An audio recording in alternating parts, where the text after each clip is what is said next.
तो दोस्तों आज हम एक्सप्लेन करने वाले हैं movie Vishwanath and son. Surya sir की ये मूवी आप लोगों को बहुत ज्यादा पसंद आएगा। सूर्य सर की इससे पहले मूवी आई थी करुप्पू, जो कि एक ब्लॉकबस्टर हिट था। बहुत टाइम से सूर्य सर कमबैक करने की कोशिश कर रहे थे। आपको पता भी होगा कंगुवा मूवी ने उन्होंने अपना सब कुछ दे दिया था, फिर भी वो बॉक्स ऑफिस में डिजास्टर साबित हुआ। फिर आई करुप्पू जिससे उनका कमबैक हुआ और हाल ही में विश्वनाथ एंड सन रिलीज हुआ है, जो कि लोग बहुत पसंद कर रहे हैं। तो हम ज्यादा देरी नहीं करेंगे, एक्सप्लेनेशन शुरू करेंगे। वीडियो को देखते ही चैनल को सब्सक्राइब कर दीजिए और वीडियो को लाइक। तो चलिए शुरू करते हैं इस मूवी की एक्सप्लेनेशन। मूवी की शुरुआत में हमको संजय के बारे में बताया जाता है, जो कि एक रिच बिलियनियर होता है और वो अपने घर में अपनी माँ के साथ ही रहता है। अपनी माँ से वो बहुत प्यार करता है और उसकी शादी की उम्र बहुत पहले ही हो गई है। मम्मी के बहुत बोलने पर भी उसने अभी तक शादी नहीं किया है। फिर भी उसकी मम्मी कोशिश करती गई कि उसका बेटा जो है वो शादी कर ले, पर वो शादी वगैरह में उतना नहीं मानता। पर उसकी माँ चाहती है कि वो शादी कर ले और सेटल हो जाए, और जब उसका बच्चा हो तब उसको पता चलेगा जिंदगी का असली महत्व। पर वो शादी नहीं करना चाहता। उसने अपनी माँ से बोला है कि सरीगसी के थ्रू उसको बच्चा होगा और वो बच्चा उसका खुद का होगा और फिर वो बच्चे को बड़ा करेगा। और वही होता है। सूर्या ने सरोगसी के थ्रू एक बच्चे को जन्म दिया और अपने घर में ले आया। संजय की माँ पहले बहुत ज्यादा नाखुश थी कि बेटे ने शादी नहीं किया, कोई नया टेक्नोलॉजी के थ्रू अपना बच्चे को जन्म दिया और आज ये इस पूरे फैमिली का वारिस बनेगा आगे जाके। पर है तो इसकी दादी, वो आगे जाके उस बच्चे से भी वो बहुत ज्यादा प्यार करने लगी थी। पर टाइम बीतते गए और एक दिन बच्ची को बहुत ज्यादा बीमारी हुई और वो बीमारी कोई भी डॉक्टर ठीक नहीं कर पा रहा था। फिर उन्होंने जैसे तैसे एक बहुत अच्छे से डॉक्टर के साथ अपॉइंटमेंट की लिया और उन्होंने बताया ये बच्चा ठीक हो सकता है, पर इस बच्चे के लिए जिस भी लेडी के थ्रू सरोगेसी हुआ था उसका बोन मैरो चाहिए। अगर उसका बोन मैरो का सैंपल हमको मिल जाता है तो ये बच्चा ठीक हो जाएगा। फिर सूर्या ढूंढने की कोशिश करता है कि इस बच्ची की असली माँ कौन है और उसके पेपर्स वगैरह निकालते हैं और उससे बोन मैरो लेने की कोशिश करता है। तब उसको पता चलता है कि उसकी माँ जो है अभी अमेरिका में है और पढ़ाई कर रही है और उसकी उम्र महज 22 साल की होती है। संजय फिर उस लड़की से मिलने के लिए जाता है और यूनिवर्सिटी के पूल में वो लड़की शराब पिए हुए पड़ी हुई थी। उसको पहले शौक लगता है कि उसके बच्चे की माँ कुछ ऐसी निकलेगी, कभी उसने सोचा नहीं था, क्योंकि बैकग्राउंड चेक वगैरह बहुत अच्छे से होता है। उसका डिग्री वगैरह तो है, पर उसको अभी भी जिंदगी जीने की सहूलियत नहीं है। फिर हम देखते हैं मैडी से जाके वो रिक्वेस्ट करता है कि उसके बच्चे के साथ क्या इशू हुआ है, उसका बोन मैरो चाहिए। मैडी एक बार में ही मान जाती है, पर उसका शर्त था कि उसको पैसे चाहिए। पैसे की कमी की वजह से ही उसने ये सब कुछ किया था। सूर्य भी मान जाता है क्योंकि पैसे की तो कोई कमी नहीं है। फिर सूर्य के साथ वो इंडिया आती है, वो भी सूर्य के प्राइवेट चार्टर्ड प्लेन पे। तभी मैडी को पता लगता है कि सूर्य बहुत रिच है तो और ज्यादा पैसा मांग सकती है। इंडिया आने के बाद मैडी उसके घर में जाते हैं और पहली चेक जो है सूर्य उसे थमा देती है। वो तो बहुत ज्यादा खुश हो जाती है। पर जब सूर्य की मदर को पता चलता है कि पैसे के बदले एक माँ अपने बच्चे को बोन मैरो देगी, तब वो मैडी को थोड़ा समझाती है, बेटा ऐसा नहीं करना चाहिए, वो तुम्हारा खुद का बच्चा है। पर मैडी हाईली प्रैक्टिकल था कि उसने ये काम क्यों किया। 22 साल की उम्र में उसने क्यों एक सरोगेट मदर होना चुना, क्योंकि उसको पैसे चाहिए थे। तब संजय उसे बताता है इन सारे बातों पे तुम ध्यान मत दो, तुम ये घर अपने घर की तरह ही समझो, इधर तुम्हें जो भी पसंद है तुम वो करो।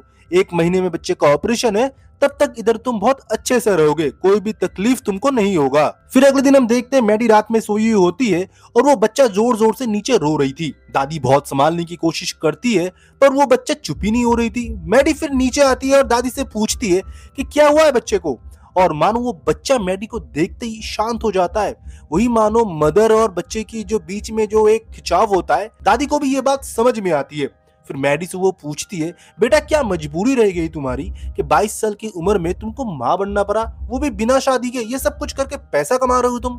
तब मैडी अपनी हिस्ट्री बताती है कि कैसे जब वो महज 6 साल की थी, उसके माता पिता अमेरिका में रहते थे, वो भी बहुत ही हाईली प्रोफेशनल डॉक्टर थे, और वो दोनों एक दिन कार से जा रहे थे और उनकी कार एक्सीडेंट में डेथ हो जाती है।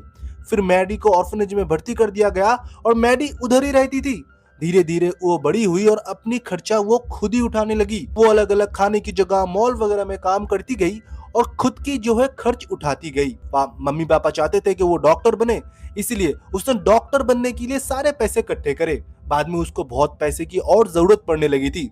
फिर उसने ये डिसीजन लिया कि सरोगेट मदर वो बनेगी और आगे जाके उसको पैसा मिला। तब दादी भी उसकी स्टोरी सुन के थोड़ी भावुक हो गई कि बच्चे के पास कोई ऑप्शन नहीं था अपने ड्रीम फुलफिल करने के लिए, ऊपर कोई उसका हाथ नहीं था। इसलिए उसने ये डिसीजन लिया था। मैडी ये भी बताती है, ऐसे ही मैंने कोई डिसीजन नहीं लिया था, मैंने देखा है कि इंडिया से कोई रिच बिलियनियर है संजय कर, जिसने ये एड एजेंसी को दिया था कि उनको सरोगेट मदर चाहिए जो कि कम उम्र की हो और हाईली इंटेलिजेंट हो और इंडिया के ओरिजिन से हो। फिर मैंने टेस्ट वगैरह दिया और मैं सक्सेस हो गई और आज ये बच्चा मेरे गोद पे है। फिर उधर से सीन शिफ्ट होता है और संजय ऑफिस जाने लगता है। अगले दिन संजय जब ऑफिस जाने लगता है, उधर मैडी भी रिक्वेस्ट करती है कि मैं बहुत टाइम से घर में हूँ, मुझे कहीं पर घुमा के ले आओ। संजय उसे बताता है, तुम फ्री हो, तुम कहीं भी जा सकते हो, तुमको मैं केट कर दे देता हूँ, तुम स्वाइप करो और घूमने लगो।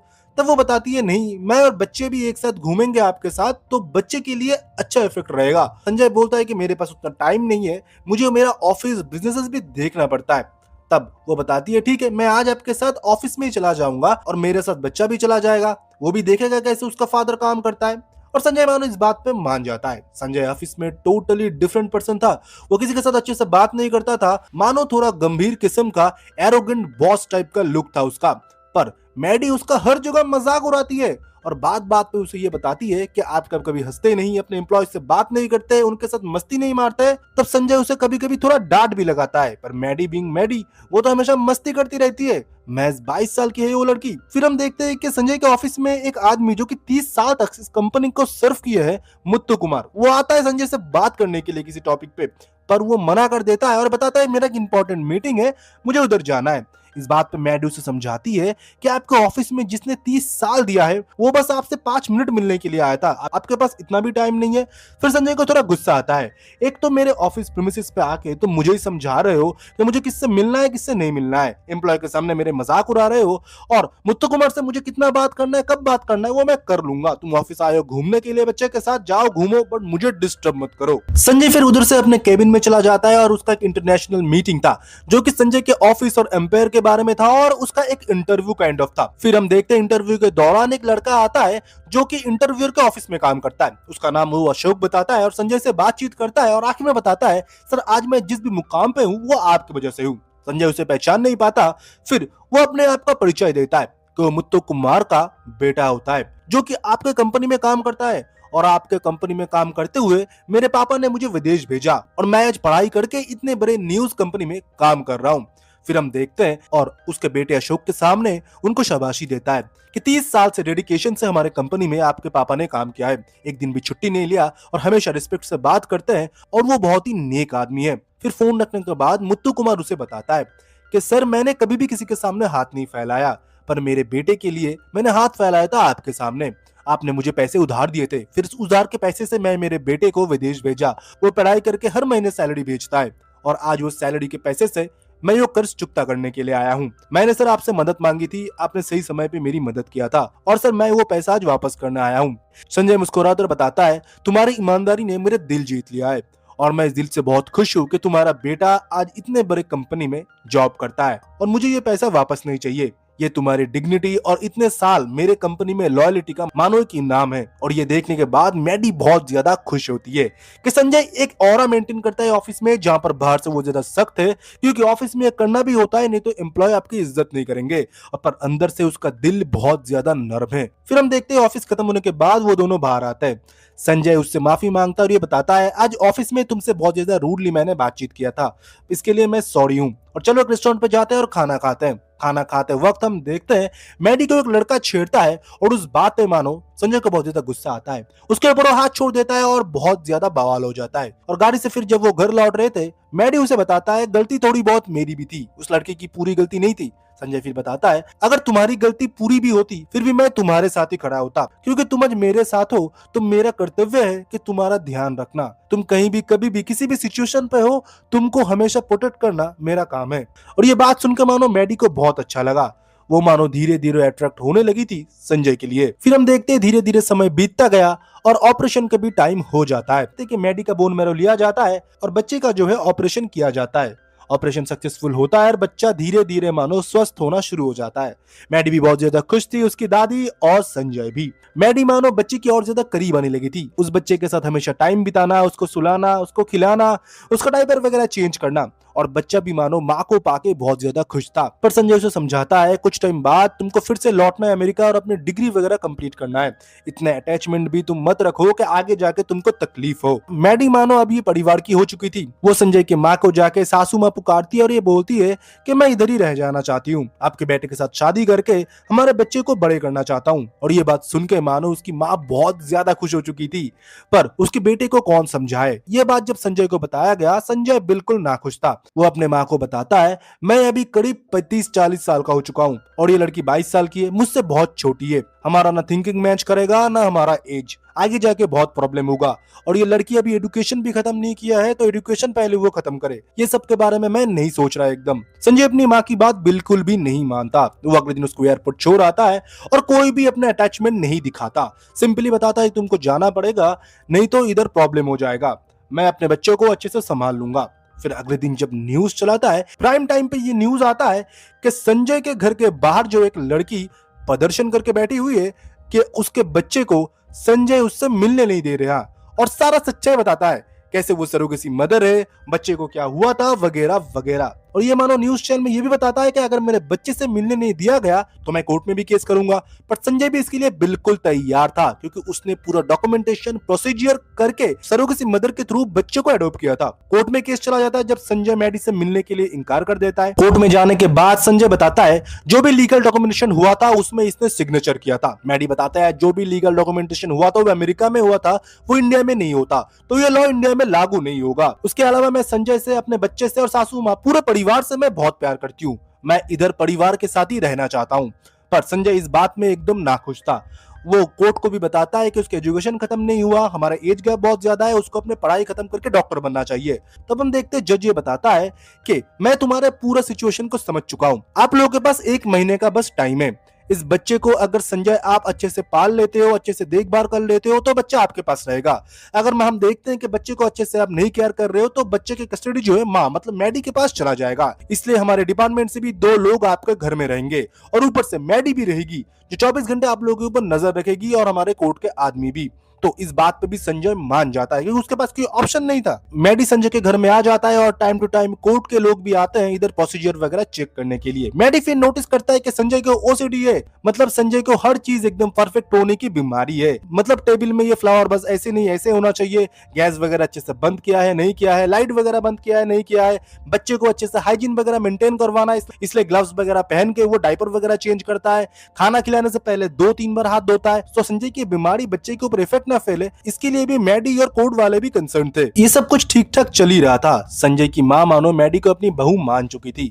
संजय भी धीरे धीरे बच्चे के साथ खुद को अडॉप्ट कर रही थी और मैडी के साथ भी। तब हम देखते हैं संजय की पापा की दूसरी बीवी, उसकी सौतेली माँ आती है उसकी बेटी की शादी के निमंत्रण पत्र देने के लिए। उसकी बेटी की शादी थी, पर संजय की माँ को देख के हमको लगता है कि उसके मन में कोई भी ग्रजेस नहीं थे उसके पति के दूसरे बीवी को लेके। ऊपर से वो तो ये बताती है मेरे पास जितना भी सोना है उसमें से आधा सोना आप अपने बेटी के लिए लेके जाइए, क्योंकि वो भी इस फैमिली की खून है, हमारी रिस्पॉन्सिबिलिटी है, और संजय उसका बड़ा भाई है। और इस बात पे संजय को भी कोई प्रॉब्लम नहीं था। फिर हम देखते हैं कि शादी का माहौल होता है, सारे लोग बहुत ही खुश थे। बच्चे को देखने के लिए मैडी और संजय दोनों एफर्ट कर रहे थे। ये भी कोर्ट के लोग देख रहे थे कि सिर्फ पापा और मम्मी अकेले अकेले बच्चे को नहीं देख पा रहे थे, एक दूसरे के सुविधा और प्रॉब्लम के हिसाब से एक दूसरे की मदद भी कर रहे थे। कोर्ट के लोग सब कुछ नोटिस भी कर रहे थे, और संजय की मम्मी बहुत ज्यादा खुश थी कि दोनों बच्चे करीब आने लगे थे। पर कुछ टाइम बीत जाता है, एक दिन रात को हम देखते हैं संजय की माँ को सांस नहीं आ रहा था। जोर से मैडी संजय को पुकारती है। संजय माँ के कमरे में आके देखता है कि उसकी माँ की जो सांस है वो थम चुकी है, उसकी माँ इस दुनिया में नहीं रही। संजय फूट फूट के रोने लगता है और मैडी उसको संभालता है। उसकी माँ ऐसे चली जाएगी उसने कभी सोचा नहीं था। उनकी आखिरी इच्छा थी कि संजय शादी कर ले और सेटल हो जाए। संजय वो भी अपने माँ को नहीं दे पाया। संजय के माँ का फ्यूनरल वगैरह होने के बाद हम देखते हैं उसकी सौतीली माँ आती है और उसको दुख जताती है और ये बताती है कि मेरी बेटी की शादी जो है उसका डेट्स आगे कर दूंगा, क्योंकि इस हालत में शादी नहीं होना चाहिए। तब संजय बताता है नहीं, मेरी मम्मी चाहती थी कि पूरे परिवार एक साथ हो और सब कुछ खुशहाल से हो। अगर शादी की डेट्स आगे बढ़ गई तो जिस उम्मीद से मेरी बहन आस लगाई बैठी हुई थी शादी करेगी अपनी घर बसाएगी, वो डिले भी होगा और उसके मन को ठेस भी पहुंचेगा। मैं ये नहीं चाहता, मेरी बहन की शादी मैं खुद करवाऊंगा, आपको चिंता करने की कोई जरूरत नहीं है। हम देखते हैं कि संजय शादी के काम में जुट जाता है, बहन के हर एक संबंधी परिवार से जाके मिलता है तभी हम देखते हैं दूल्हे की मामा को पता चलता है कि संजय के फैमिली में ऐसा डिस्प्यूट है। संजय का जो न्यूज है वो खबर हर जगह सर्कुलेट हो रहा था कि उनके बच्चे को लेकर डिस्प्यूट है, ऐसे सरोगेसी मदर वगैरह का वो सब कुछ है। तो संजय को खड़ी खोटी सुनाया जाता है कि ऐसे खराब फैमिली में अपने बेटे का शादी वो नहीं करवाएगा। फिर संजय की जो बहन होती है वो भी मायूस हो जाती है। वो फिर संजय को अपने दिल का ट्रॉमा सुनाती है कि बचपन में पापा जो है आपके साथ ही रहते थे और आपको बहुत ही लाड प्यार से उन्होंने बड़ा किया, आपका हर एक गुस्सा भी वो सुनते थे, पर हमसे हमेशा दूरी बनाए रखते थे, कभी भी हमारे उतने पास नहीं थे पापा। और मैं भी हमेशा सोचती थी कि कब आप हमसे आके मिलोगे, क्योंकि अब बड़े थे पर अब कभी नहीं आए, आपके बिजनेस में आपके काम में अब बिजी थे। तब संजय को रियलाइज होता है कि उसके द्वारा भी बहुत ज्यादा गलती हुआ है। उसने कभी भी परिवार को उतना इंपॉर्टेंट नहीं दिया था, अपने काम धंधे में ही हमेशा डूबा रहता था। तब संजय अपने बहन को और अपनी सौतेली माँ को बताता है कि मेरी गलती की सजा आपको कभी भी नहीं मिलेगा, मेरी फैमिली और अगली पीढ़ी को कभी मेरी वजह से सर झुकाना नहीं पड़ेगा। इसीलिए वो दूल्हे के मामा के पास जाता है, उसको सब कुछ समझाता है, सरोगेसी क्या होता है, क्या सब कुछ चल रहा है, मैडी के साथ सब कुछ उनका ठीक हो चुका है। फिर उसके मामा को भी मनाते हैं और पूरे परिवार को। फिर देखते देखते सारे रिश्तेदार आगे आते हैं और धूमधाम से उसकी बहन की शादी भी हो जाती है। शादी का फंक्शन वगैरह बहुत अच्छे से निपट जाता है। फिर मैडी मानो संजय को प्रपोज करता है और बताता है कि मैं आपके साथ रहना चाहता हूँ और हमारे बच्चे के साथ नई जिंदगी शुरू करना चाहता हूँ। पर संजय इस बात को टाल देता है, उसे समझाता है कि तुम्हारा एक फ्यूचर है, तुम एक थिंकिंग लेके बाहर पढ़ रही थी, तुमको डॉक्टर बनना है। और प्रैक्टिकली सोचो, मैं जब 60 साल का हूंगा तो तुम मैच 40-42 की होगी, कैसे हमारा इक्वेशन बैठेगा। इससे अच्छा तुम जाओ, पढ़ाई कंप्लीट करो, फिर आगे हम देखेंगे। मैडी को बहुत तरीके से वो कन्विंस करने की कोशिश करती है। मैडी मानो आखिर में कन्विंस होकर अपना पढ़ाई पूरा करने के लिए फिर से लौट जाती है यूएस। फिर देखते ही देखते बहुत साल बीत जाते हैं, मैडी के एजुकेशन वगैरह भी कंप्लीट हो जाता है और हम देखते हैं कि उनका बच्चा 5 साल का हो चुका है। मैडी फिर इंडिया लौटता है और संजय से मिलता है। संजय से मिलने के बाद उसको फिर से शादी के लिए कन्विंस करने की कोशिश करता है। तब संजय बताता है कि इन सब बातों को तुम एक साइड में रखो, मैंने चेन्नई में एक हॉस्पिटल खोला है जहां पर पूरा इंचार्ज तुम बनोगे और उस चीज को पूरा तुम देखोगे। अपने करियर के शुरुआत में ऐसे डिसीजन नहीं लेते। तब उसका बच्चा ही बताता है, मम्मी आपको पता है पापा ने आपको क्यों इधर बुलाया, कि आप हमारे साथ रह सको और कभी यूएस ना जा पाओ। जब भी पापा का मन करे आपको देख पाए और आपका मन करे आप मुझे और पापा को देख पाओ। और ये बात सुनकर मानो मैडी बहुत ही खुश हो जाती है। मैडी को समझ में आ गया कि संजय डायरेक्टली कुछ नहीं बोल रहा, पर उसके मन में वही बात है। वो भी मैडी को चाहता है और चाहता है कि उनका भी परिवार हो। संजय को भी आखिर में अपना बेटे के बात को एक्सेप्ट करना पड़ता है, पर वो मुस्कुराता है और उधर से चल पड़ता है और मैडी भी उसके पीछे पीछे चल पड़ता है अपने बच्चे को लेके। और इसी के साथ मानो एक मॉडर्न मैसेज के साथ ये मूवी खत्म होता है, जहां पर हमको ये बताया जाता है कि प्यार करने की कोई उम्र नहीं होती, वो किसी भी उम्र में हो सकता है। ऊपर से टेक्नोलॉजी धीरे धीरे इतना एडवांस हो रहा है, आगे जाके ऐसे सरोगेसी वाले मदर्स बहुत ज्यादा बनेंगे। लड़के लड़कियां शादी करने से आगे डरेंगे, कोई खुद का रिस्पॉन्सिबिलिटी नहीं लेना चाहता तो बच्चा और फैमिली का कैसे ही ले लेगा। जैसे धीरे धीरे अभी न्यूक्लियर फैमिली बढ़ रहे हैं। पहले हम सारे लोग एक साथ रहते थे, मतलब फैमिली में बड़े पापा, छोटे पापा, हम लोग, हमारे दादी, सब लोग एक साथ रहते थे। धीरे धीरे वो कम होता गया और आज मानो न्यूक्लियर फैमिली हो चुके हैं, मैं, मेरी वाइफ और बच्चा बस। और अभी तो जो टाइम पीरियड चल रहा है, बहुत लोग बच्चे ही नहीं चाहते और धीरे धीरे ऐसा टाइम आ जाएगा लोग शादी ही नहीं करना चाहेंगे। तो इस मूवी में जो कॉन्सेप्ट दिखाया गया है वो बहुत एडवांस टाइम के कॉन्सेप्ट दिखाया गया है, जिस टॉपिक के ऊपर हिट करा गया है। तो बहुत सालों बाद भी ये मूवी रिलेवेंट रहेगा। तो इसी के साथ ये मूवी का एक्सप्लेनेशन खत्म होता है। आपको कैसा लगा विश्वनाथ एंड सन मूवी की एक्सप्लेनेशन? तो आपको क्या लगता है इस मूवी से क्या सूर्य सर का फुल फ्लेज कमबैक हो जाएगा? तो कमेंट में अपना ओपिनियन जरूर दीजिएगा। तो फिर मिलता है ऐसे बेहतरीन वीडियो के साथ, तब तक के लिए बाय बाय एंड सी या।